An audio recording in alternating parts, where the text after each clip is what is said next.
Hi everybody, welcome to legal buddy. तो हम लोग ने अभी तक ये देख लिया था कि जो मिनिस्ट्री ऑफ होम अफेयर्स का standard operating procedure zero FIR और ईएफआईआर के केस में क्या है। ठीक है। अब हम लोग आगे देखेंगे कि ये जो नया प्रोविजन आया है आप किस तरीके से प्रिलिमिनरी इंक्वायरी कंडक्ट कर सकते हो। ठीक है। आप नहीं, मतलब जो जो whoever is the investigating officer, वो कैसे प्रिलिमिनरी इंक्वायरी कंडक्ट करेगा उसके बारे में। ठीक है। I hope now it is clear. चलिए आगे पढ़ते हैं। कहता है कि as per section 173 clause 3 of BNSS. देखो, सिंपल सी बात मैं सीधे बता देता हूँ। अगर पुलिस ऑफिसर को कोई ऑफेंस की खबर लगी जिसमें 3 साल से 7 साल के बीच की सजा है, ठीक है, तो उस पुलिस ऑफिसर के पास ये डिस्क्रिशन है, दिस डिस्क्रिशन की, वो डिस्क्रिशन, ठीक है, sorry for my spelling, sorry for my handwriting, ठीक है।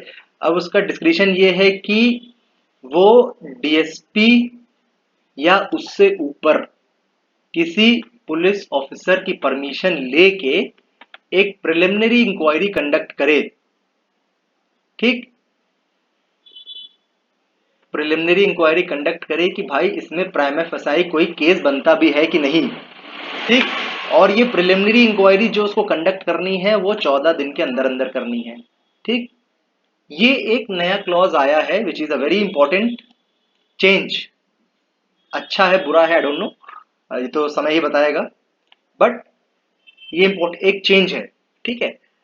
क्या बताया मैंने, 3 से 7 साल के बीच की अगर सजा है तो पुलिस ऑफिसर के पास ये डिस्क्रिशन है, the word discretion is important, ठीक है, कि वो डीएसपी से जाए, डीएसपी या उससे किसी सुपीरियर ऑफिसर से जाए, एक परमिशन ले, उसको पूरी ये फैक्ट्स बताए कि देख लिए सर ऐसा है कि 3 से 7 साल के बीच में सजा है, मुझे ऐसा लगता है कि इसमें प्रिलिमिनरी इंक्वायरी कंडक्ट करी जानी चाहिए।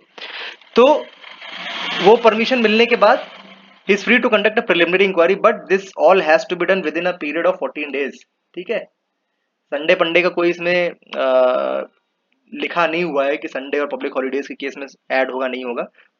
कंप्लीट 14 डेज लिखा है एंड आई थिंक ऐड नहीं होगा, 14 दिन का ही समय है उनके पास। ठीक। अब उसको प्रिलिमिनरी इंक्वायरी कंडक्ट करने के बाद उसको लगता है कि भाई नहीं होना चाहिए, तो वो केस वहीं पे क्लोज कर देगा। ठीक। आगे registration and copy of complainant, इसको पढ़ लेते हैं क्या है। भाई देखो, जब भी आप जीरो एफआईआर आपकी लिखी जाएगी तो वो जो एफआईआर नंबर होगा, ठीक है, जैसे 1 2 3 4 इज द एफआईआर नंबर। तो हाउ विल यू आइडेंटिफाई कि ये एक जीरो एफआईआर है कि नहीं। तो जीरो एफआईआर में हमेशा जो एफआईआर नंबर होगा उसके पहले जीरो लिखा होगा। ठीक है, वही लिखा हुआ था, FIR number is prefixed with zero to indicate it as a zero FIR. ठीक है। तो ये एक इंपॉर्टेंट चीज है, how to identify zero FIR, zero लिखा होगा। जीरो एफआईआर क्या है हम लोग पिछली वीडियो में देख चुके हैं। ठीक है। एक इंपॉर्टेंट चीज यहाँ पे ये है कि ऑल तो हम लोग ने ये देखा कि भाई जीरो एफआईआर होती है तो एफआईआर लिख दी जाती है, फिर पूरा जो पेपर होते हैं वो जिस ऑफिसर का जुरिस्डिक्शन हो जिस ऑफिसर का जुरिस्डिक्शन होता है उसके पास भेज दिया जाता है। बट यहाँ पे एक इंपॉर्टेंट डिस्क्रिशन जीरो एफआईआर जहाँ पे लिखाई गई उसके पास ये है कि after registration of zero FIR, if necessary primary investigation may be done by the investigating officer of the same police station. ठीक है। इसका एग्जाम्पल ये लिखा है कि medical examination of rape victim. ठीक है। तो एक प्राइमरी इन्वेस्टिगेशन कंडक्ट कर सकता है।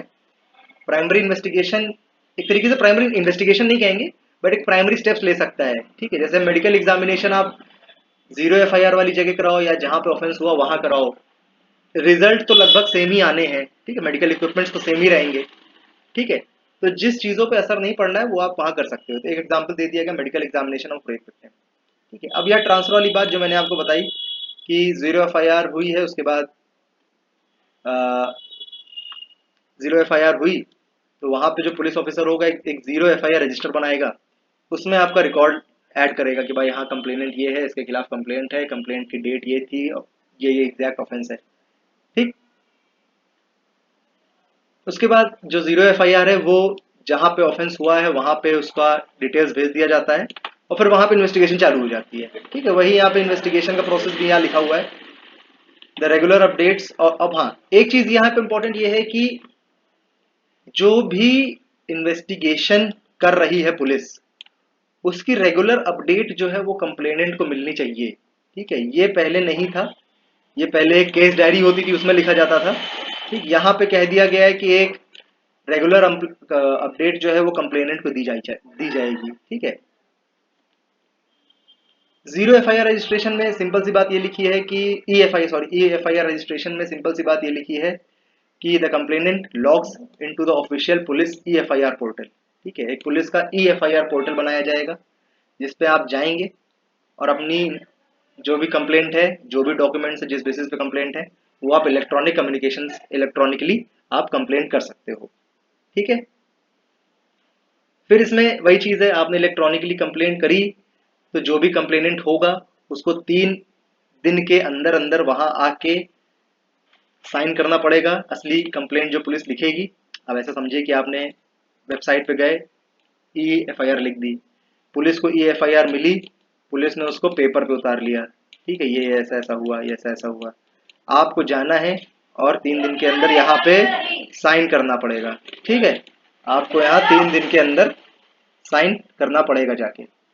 ठीक, ये हो गया ई एफ आई आर का रजिस्ट्रेशन।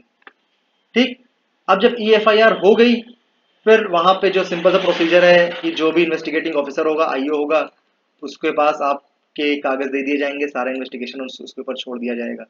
ठीक, फिर यहाँ पे वही सारा प्रोसीजर होगा। अगर 3 से 7 साल के बीच की सजा है तो आपको एक प्राइमा फेसाई इन्वेस्टिगेशन इंक्वायरी करने का एक मौका है। ठीक है, यहाँ पे रजिस्ट्रेशन विद इन 3 डेज, मैंने आपको बता दिया, आपने ई एफ आई आर करी है तो 3 दिन के अंदर आपको वहां जाना है और साइन करना है। ठीक, इलेक्ट्रॉनिक कम्युनिकेशन बता चुका हूं मैं। ठीक है, तो ये चीजें थी जो हमारे, आप इसका जो मिनिस्ट्री ऑफ होम अफेयर्स का ये जो स्टैंडर्ड ऑपरेटिंग प्रोसीजर आया है, इसमें एक कुछ चीजें इंपॉर्टेंट निकली हैं, वो मैंने आपको एक्सप्लेन कर दी हैं। ऐसे अगर कोई और अपडेट्स आएंगी मैं आपको बताता रहूंगा। इंपॉर्टेंट पॉइंट्स है मैंने मार्क भी कर दिया है। So thank you for watching. I hope it was of some help to each and everyone who is watching this video. Thank you for watching.